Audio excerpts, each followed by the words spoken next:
السلام عليكم ورحمة الله وبركاته. معاكم أسرار ست البيت. كل سنة وانتم طيبين بمناسبة عيد الفطر المبارك.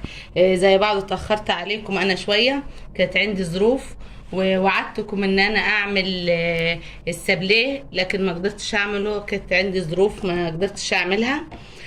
والنهارده ان شاء الله هعمل معاكم غدا خفيف خالص. هعمل مكرونة في الطواجن بصدور الفراخ. معايا هنا صدرين فرخة فرمتهم، ومعايا بصلتين كبار مبشورين، ومعايا هنا حبتين فلفل برضو فرمتهم في الكبة. والمكرونة ان شاء الله هعملها مكرونة جلم اهي. يعني انا زي ما قلت لكم انا بستعمل الملكه، ساعات بستعمل حوا. وادي الطواجن، في طواجن فخار، هعمل شويه بالطواجن الفخار وشويه بالطواجن الفوين دي اللي بنشتريها جاهزه من بره. وطبعا هعمل شويه بشاميل عشان يتحطوا على وش المكرونه، وهحط عليها الزيتون الاخضر والاسود ده، وشويه جبنه موتزاريلا. وان شاء الله تعجبكم المكرونه اللي هعملها دي. هو غدا خفيف بعد شهر رمضان. ونروح على النار دلوقتي ونعمل الفراخ مع بعض. انا حاطه معاكم هنا ميه على النار غلت، هحط فيها المكرونه مش هسويها جامد، تبقى نص سوا بس. المكرونه مش هسويها زي ما عملت معاكم طواجن اللحمه المفرومه ساعتها، ما كنتش مسويه برضو المكرونه جامد. دلوقتي هعمل نفس المكرونه دي مش هسويها جامد. وهحط عليها حته زيت،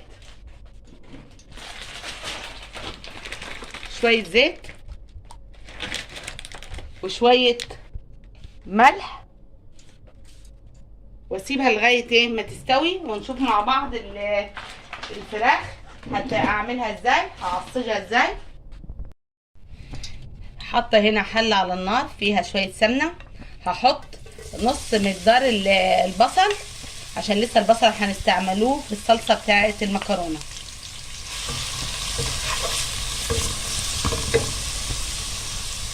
لغايه ما تدبل البصله، وبعد كده نحط الفلفل الاخضر، وبعد كده نحطه الفراخ.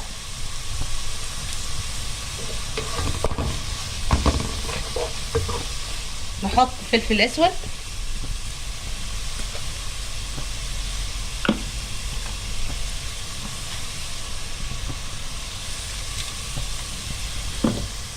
شويه ملح، ما نكترش الملح لان كل الخلطه اللي معانا فيها هنحط لها ملح، لغايه ما تدبل البصله. وننتبه للمكرونه ما نخليهاش تستوي. احط شويه الفلفل،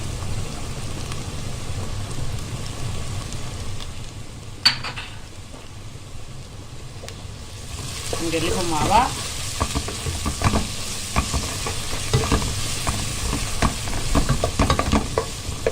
بعد كده احط الفراخ اللي انا فرمتها في الكبه، ما نقلبش فيها كتير لغايه ما تاخد صدمه.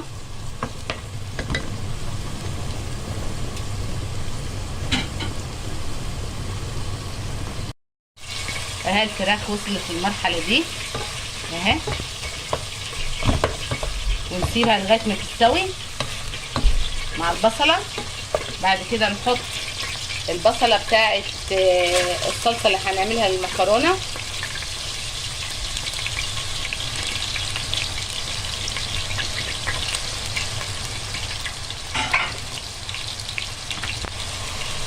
اهي نحط على البصله دي شويه ملح،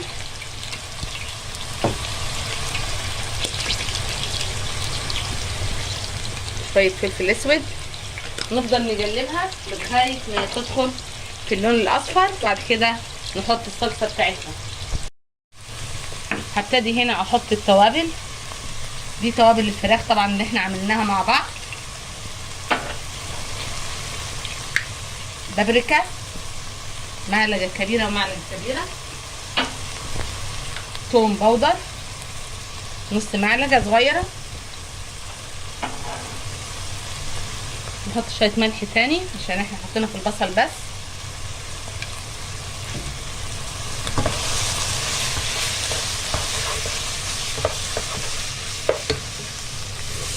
نقلب البصله في الصلصه.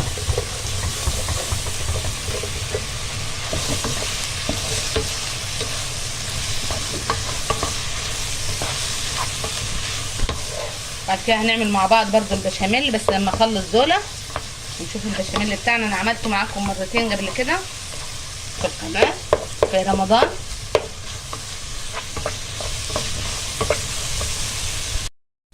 دخلت ان هي تصفر البصلة. هحط الطماطم اللي احنا فرزناها مع بعض مسبكينها طبعا احنا، وكده تغلي شوية. وبعد كده نشوف المكرونة. انا شلتها وصفيتها من المية بتاعتها. بعد كده نحطها مع بعض. وادي الفراخ دخلت في مرحلة السوا خالص، وريحة التوابل ظهرت وبقت ريحتها حلوة خالص معانا. الطبق ده هيعجبكم خالص، مش هتبطلوا تعملوه. وممكن الطبق ده يتعمل من غير فراخ ولا لحمة ولا اي حاجة، بتتعمل كده اهو. تعمل المكرونة بالتسبيكة اللي انا هعملها لك دي، وتحط عليها البشاميل، تحطيها في الطواجن وتحط عليها البشاميل وتاكليها، تبقى حلوة خالص.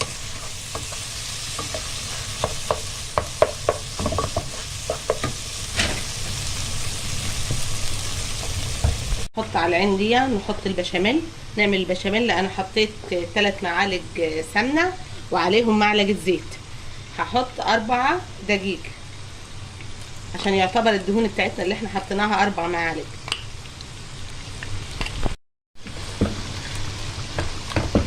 نقلبهم لغاية ما نشم ريحة الدقيق، نشوفوه ايه يتحمص معانا كده.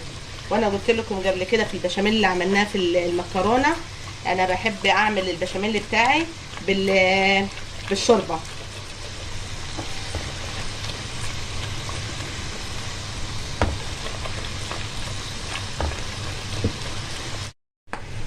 نحط جوز الطيب، قلنا كذا مره ما نكترش منها عشان ما تمررش اهي.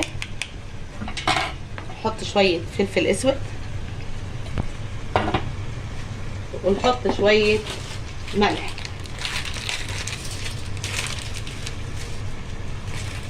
ما نكترش برضه. طعمنا البشاميل بتاعنا دلوقتي. التسبيكه بتاعتنا وريحتها حلوه خالص. ايه احط المكرونه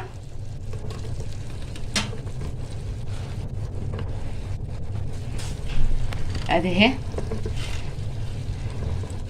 واقلبها كويس خالص في الصلصه. بعد كده ايه نشتغل في الطواجن. وادي اهي قلبنا فيها الصلصه المكرونه اهي، شكلها حلو خالص.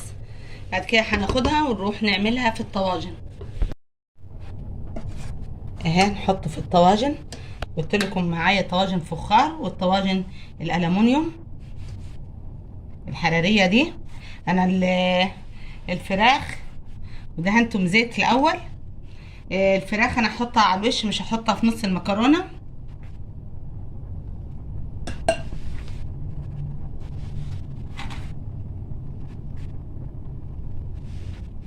يعني اعبي الطواجن خالص مكرونه، وبعد كده احط الفراخ، وبعد كده احط البشاميل.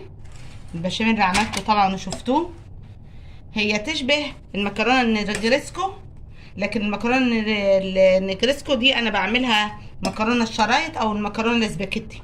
وان شاء الله برضو هعملها معاكم وهوريها لكم انا بعملها ازاي.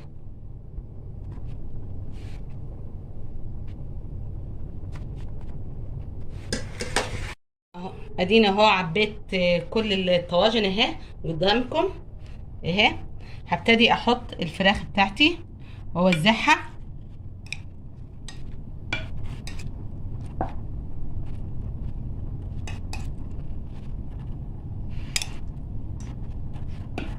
اهي. تضغط عليها كده عشان ما تيجي تحط البشاميل. وانا مولعه الفرن وحاطه صاج في صاج الفرن، حطاه جوه الفرن عشان احط فيه الطواجن دي. ريحه الفراخ حلوه خالص. انت باسهل طريقه تعملي غدا خفيف لاولادك على طول. ولادي انا مرضوش ياكلوا تاني ملوحه، انا جبت لهم ملوحه اول يوم العيد، وتاني يوم عملت لهم سمك. رحت حسيتهم ان هم هيزهقوا يعني من الاسماك، رحت قلت ايه، عندي صدرين فراخ في التلاجة اعمل لهم الطواجن دي.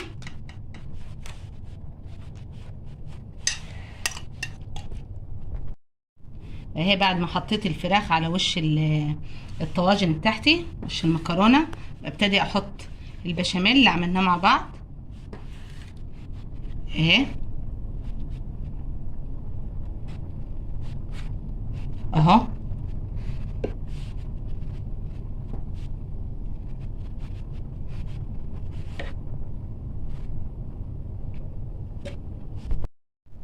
اهي خلصت الطواجن، ومعايا هنا جبنه موتزاريلا وجبنه رومي مبشوره اهي. هحطهم على الطواجن على وشها كده. الطاجن ده هيبقى طعمه حلو خالص واولادك هيعجبوا بيه، مش تقليدي زي اللي احنا بنعملوه كل مره، ده فيه تغيير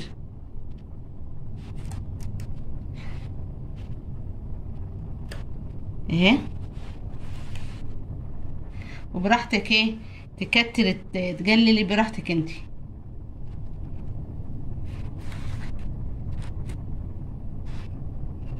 زي ما قلت لكم انا مولع الفرن، هو مش هياخد وقت في الفرن، ربع ساعه وتطلعيه، ياخد وش وتطلعيه على طول. ادي اهو بعد ما حطينا الجبنه عليه اهو. نبتدي دلوقتي نحط عليه على وشه زيتون. هو اتملى بس لازم ايه نعمل تغذيه لاولادنا كده عشان يفرحوا بالشكل اهي. زيتون اخضر وزيتون اسود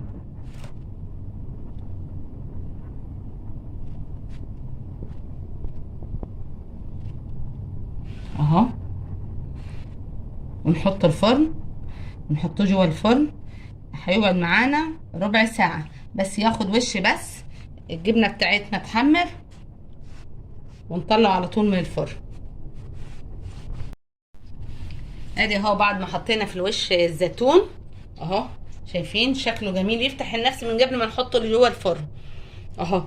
معايا واحد هنا طبعا ما حطلهوش زيتون لان معايا ابن صغير ما بيحبش الزيتون، مخليهوله هو من غير زيتون واهو. احطهم في الفرن دلوقتي ونشوفهم بعد ما يطلعوا ان شاء الله. وادي اهو الطواجن بعد ما طلعت من الفرن، الريحه بتاعتها خطيره والشكل جميل خالص، وان شاء الله تعجبكم الوصفه بتاعتي دي. هي وصفه خفيفه وان شاء الله تجربوها، وكل سنه وانتم طيبين، والسلام عليكم ورحمه الله وبركاته.